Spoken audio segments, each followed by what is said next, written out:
ಎಲ್ಲರಿಗೂ ನಮಸ್ಕಾರ. ನೀವು ನೋಡ್ತಾ ಇರೋ Shankar Ashtal YouTube channel. So ಎಲ್ಲರದು ಮ್ಯಾಥ್ಸ್ ಎಕ್ಸಾಮ್ ಚೆನ್ನಾಗಿದೆ ಅಂದ್ಕೊಳ್ತೀನಿ. ಎಕ್ಸ್ಪೆಕ್ಟ್ ಮಾಡ್ತೀರಿ ಎಲ್ಲ ಕಮೆಂಟ್ ಬಾಕ್ಸಲ್ಲಿ ತಿಳಿಸ್ಬಿಡಿ.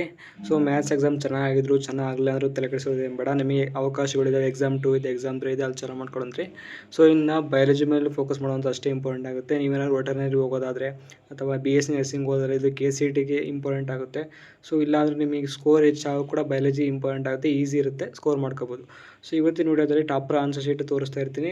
ಸೊ ಅವ್ರು ಏನು ಗುಡ್ ಥಿಂಗ್ಸ್ನ ಮಾಡಿದ್ದಾರೆ, ನೀವು ಯಾವುದನ್ನು ಅವಾಯ್ಡ್ ಮಾಡಬೇಕು ಎಲ್ಲ ತಿಳಿಸ್ತೀನಿ. ವಿಡಿಯೋ ಕೊನೆ ತನಕ ನೋಡಿ. ನೀವೇನಾದ್ರು ಹೊಸಬರಾಗಿ ಚಾನಲ್ ಸಬ್ಸ್ಕ್ರೈಬ್ ಮಾಡ್ಕೊಂಬಿಡಿ.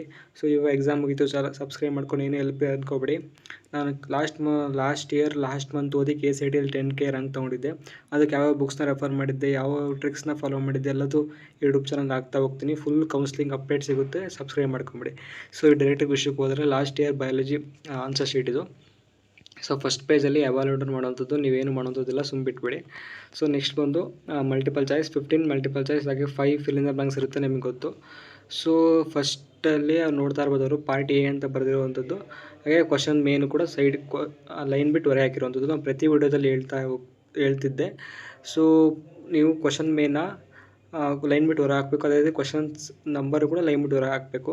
ಸೊ ಅದೇ ರೀತಿ ಆಪ್ಷನ್ನು ಆನ್ಸರ್ ಎರಡೂ ಬರೀಬೇಕು. ನೀವು ಒಂದೇ ಬರೆದು ಮಾರ್ಕ್ಸ್ ಕೊಡ್ತಾರೆ, ಬಟ್ ಎವಾಲ್ಯೂಟರು ಎರಡೂ ಬರೀಬೇಕು ಅಂತ ಎಕ್ಸ್ಪೆಕ್ಟ್ ಮಾಡೋದ್ರಿಂದ ನೀವು ಸೇಫರ್ ಸೈಡ್ ಆಪ್ಷನ್ನು ಆನ್ಸರ್ ಎರಡೂ ಬರ್ದಿರಿ. ಸೊ ಅದೇ ರೀತಿ ಲೈನ್ ಬಿಟ್ಟು ಲೈನ್ ಬರೀರಿ, ಲೈನ್ ಬಿಡ್ದಂಗೆ ಬರೀರಿ, ಅಷ್ಟು ಚೆನ್ನಾಗಿ ಅನ್ಸಲ್ಲ. ಲೈನ್ ಬಿಟ್ಟು ಲೈನ್ ಬರೀರಿ. ಸೊ ಬಯಾಲಜಿಲಿ ಡಯಾಗ್ರಾಮ್ ಇದ್ದರೆ ನೀವು ಪೆನ್ಸಿಲಲ್ಲಿ ಬರೀರಿ, ಏನೂ ಆಗೋಲ್ಲ, ಪೆನ್ನೇ ಬರಲಿಲ್ಲ ಅಂದರು. ಸೊ ನೆಕ್ಸ್ಟ್ ಬಂದರೆ ನೋಡ್ತಾ ಇರ್ಬೋದು. ಇನ್ನು ಇದನ್ನು ಬಿಟ್ಟರೆ ನೆಕ್ಸ್ಟು ಫಿಲ್ ದ ಬ್ಯಾಂಕ್ಸ್ಗೆ ಕ್ವಶನ್ ಬರೆಯೋಂಥ ಅಗತ್ಯ ಇಲ್ಲ. ಸುಮ್ಮನೆ ಕ್ವಶನ್ ಬರ್ಕೊಂಡು ಟೈಮ್ ವೇಸ್ಟ್ ಮಾಡೋವಂಥ ಅವಶ್ಯಕತೆ ಇಲ್ಲ. ಸೊ ನೆಕ್ಸ್ಟ್ ನಿಮ್ಮ ಮುಂದೆ ಬರುವಂಥ ಕ್ವಶನ್ಗಳಿಗೆ ಆ ಟೈಮ್ನ ಸ್ಪೆಂಡ್ ಮಾಡ್ಬೋದು. ಕರೆಕ್ಟಾಗಿ ಆನ್ಸರ್ ಬರೆದು ಮುಂದೆ ಹೋಗ್ಬಿಡಿ.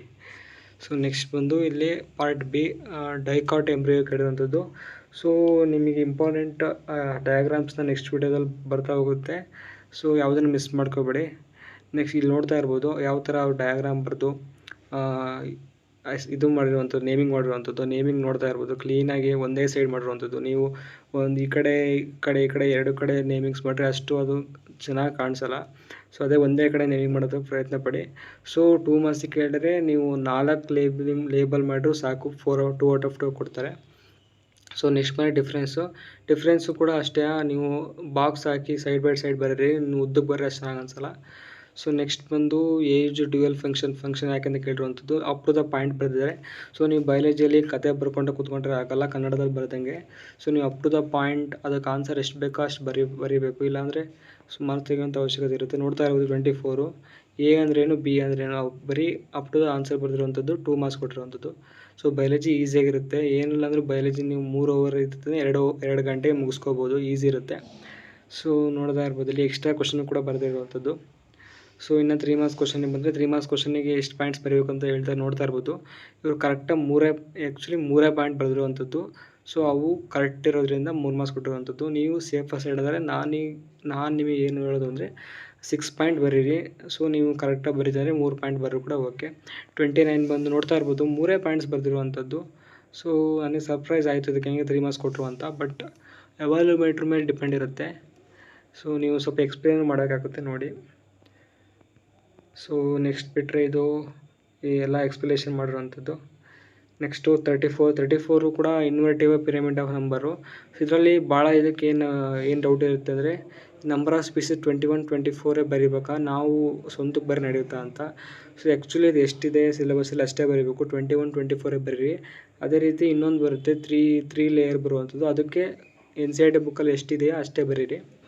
ನೆಕ್ಸ್ಟ್ ಬಂದು ಜನರೇಟಿವ್ ಮಾಡಿಫೈ ಪ್ಲ್ಯಾಂಟ್ಸು ಅದೆಲ್ಲ ಎಕ್ಸ್ಪ್ಲೇನ್ ಮಾಡಿರುವಂಥದ್ದು. ನೆಕ್ಸ್ಟ್ ಬಂದು ಇದರಲ್ಲಿ ಒಂದು ಸ್ವಲ್ಪ ತಪ್ಪು ಮಾಡಿದ್ದಾರೆ, ಅದನ್ನು ಏನಂತ ಹೇಳ್ತೇನೆ ನೋಡ್ತಾರೆ. ಇಲ್ಲಿ ಮೆಮೊರಿ ಡಯಾಗ್ರಾಮ್ ಕೇಳಿದರೆ ಡಯಾಗ್ರಾಮ್ ಏನೋ ಕರೆಕ್ಟ್ ಇದೆ, ಬಟ್ ಏನು ಮಾಡಿದ್ದಾರೆ ಅಂದರೆ ಇಲ್ಲಿ ಅದನ್ನು ಲೇಬಲ್ನ ಕೆಳಗೆ ABCD ಅಂತ ಹಾಕಿ ಮಾಡಿರುವಂಥದ್ದು. ಇದು ನಾನು ಅವಾಯ್ಡ್ ಮಾಡಿ ಅಂತೀನಿ, ಯಾಕಂದರೆ ಸೊ ಅವರು ಎವಾಲ್ಯೂಟರ್ ಹುಡುಕಬೇಕಾಗುತ್ತೆ ಯಾವ್ದು A, ಯಾವ್ದು B, ಯಾವ್ದು C ಅಂತ.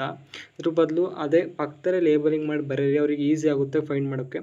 ಸೊ ನೋಡ್ತಾ ಇರ್ಬೋದು ಅದಕ್ಕೆ ಅರ್ಧ ಮಾರ್ಕ್ಸ್ ತೆಗೆದಿರುವಂಥದ್ದು. ಇಲ್ಲಿ ನಾನೇನು ಹೇಳ್ತೀನಿ ಅಂದರೆ ಫುಲ್ಲು ಲೇಬಲಿಂಗೇ ಸೈಡಿಂಗ್ ಮಾಡಿ, ಎಕ್ಸ್ಪೆಷಲಿ ರೈಟ್ ಸೈಡೇ ಮಾಡಿಬಿಡಿ, ಚೆನ್ನಾಗಿ ಕಾಣುತ್ತೆ.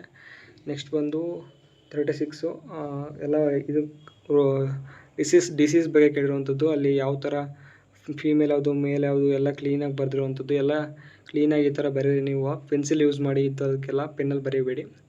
ನೆಕ್ಸ್ಟ್ ಬಂದು 5 ಮಾರ್ಕ್ಸ್ ಕ್ವಶನ್ ನೋಡ್ತಾ ಇರ್ಬೋದು. ಎಷ್ಟು 10 ಪಾಯಿಂಟ್ಸ್ ಬರೆದಿರುವಂಥದ್ದು 10 ಪಾಯಿಂಟ್ಸ್ ಬರೀರಿ. ಹ್ಯೂಮನ್ ಜಿನೋಮ್ ಬಗ್ಗೆ ಕೇಳಿರುವಂಥದ್ದು ಈ ವರ್ಷನೂ ಕೂಡ ಬರೋ ಸಾಧ್ಯತೆ ಇದೆ, ಅದನ್ನು ಕರೆಕ್ಟಾಗಿ ಓದ್ಕೊಳ್ಳಿ.